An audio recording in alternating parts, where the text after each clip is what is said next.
राधे राधे सभी को। स्वागत है आप सभी का मेरी YouTube channel past life journey में। आज मैं आपको मेडिटेशन की पावर के बारे में एक सत्य पुनर्जन्म की घटना के माध्यम से बताऊंगी। परमहंस योगानंद जी को कौन नहीं जानता। एक बार वो अपने आश्रम में बैठे थे।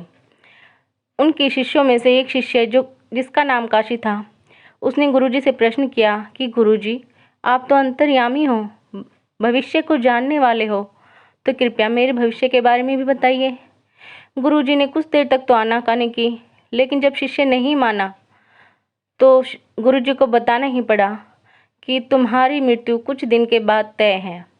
वो शिष्य जिसका नाम काशी था बिल्कुल भी नहीं घबराया मौत से, लेकिन उसने रोना शुरू कर दिया और प्रार्थना करने लगा कि हे गुरुजी, ऐसा कुछ कीजिए कि मैं जब भी जन्म लूँ सिर्फ आपका ही शिष्य बनूँ।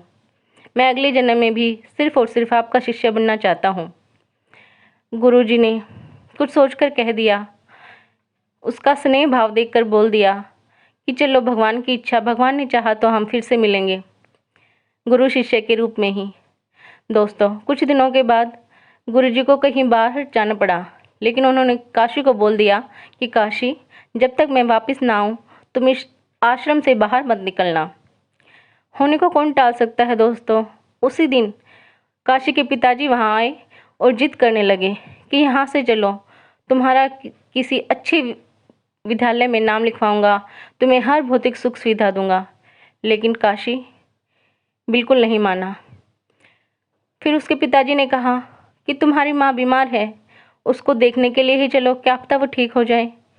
काशी तब भी नहीं माना, क्योंकि वो गुरु की आज्ञा का पालन कर रहा था। पिताजी लगातार उसे 15 दिनों तक मनाते रहे और उसके बाद बोले कि अगर तू नहीं माना काशी, तो मैं पुलिस को बुलाऊंगा और जोर जोर से चिल्लाऊंगा। काशी ने सोचा कि ऐसे तो इस आश्रम की बदनामी होगी, लोग मजाक बनाएंगे आश्रम का और गुरुजी का, और ऐसा मैं बिल्कुल नहीं होने दूंगा। तो काशी अपने पिताजी के साथ चला गया, लेकिन उसकी आत्मा तो वहीं थी ना, आश्रम में।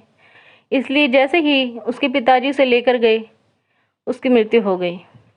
जब गुरुजी वापस आए और उन्होंने बाकी शिष्यों से पूछा कि काशी कहाँ है, तो उन्होंने सब बता दिया।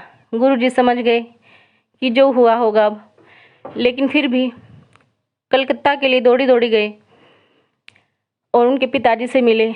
वहाँ देखा तो उनका काशी जा चुका था। उन्होंने उस पिताजी को कहा कि आखिर तुमने छीन ही लिया ना मेरे शिष्य को मुझसे। देखो दोस्तों, दो पिता एक साथ खड़े थे, आमने सामने खड़े थे। एक वो पिता जो काशी को ऊपर से नीचे लेके आया था, दूसरा पिता वो जो उसे नीचे से ऊपर लेकर जाता, सत्य की पहचान कराता। गुरुजी वहाँ से वापस आ गए और कुछ दिनों के बाद जैसा ही होना था, गुरुजी को आवाज़ आनी शुरू हो गई एक आत्मा की कि गुरुजी मैं आ रहा हूँ, आप अपना वादा निभाइए। गुरुजी ने खूब मेडिटेशन किया, 6 महीनों तक मेडिटेशन किया और उन्हें एक तेज लो नजर आने लगी मेडिटेशन में। गुरुजी ने उसका पीछा किया, ध्यान में ही उसका पीछा किया और वो उसे अपने पीछे पीछे ले जाते गए। उसके पीछे पीछे गुरुजी चलते चले गए। 2 रास्ते आए, गुरुजी दूसरे रास्ते पर चले गए। तो उस लो ने, जो एक तेज लो थी, तेज प्रकाश था, उसने इशारा किया कि ये नहीं, ये रास्ता। गुरुजी उसके पीछे पीछे गए तो एक घर आया। गुरुजी ने दरवाज़ा खटखटाया तो एक दंपत्ति बाहर निकले। गुरुजी ने उनसे पूछा कि क्या यहाँ पर कोई गर्भवती है। वो दोनों दंपत्ति आश्चर्यचकित हो गए कि आपको कैसे पता चला। तब गुरुजी ने उनको सारी कहानी बताई।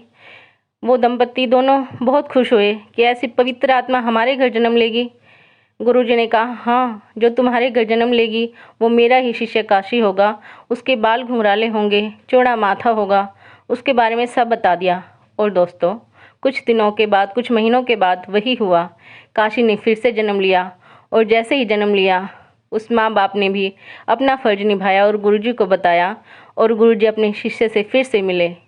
तो गुरु शिष्य के ऐसे स्नेह की स्टोरी सुनाते हुए दोस्तों खुद मैं इमोशनल हो गई और मेरे रोंगटे खड़े हो गए हैं।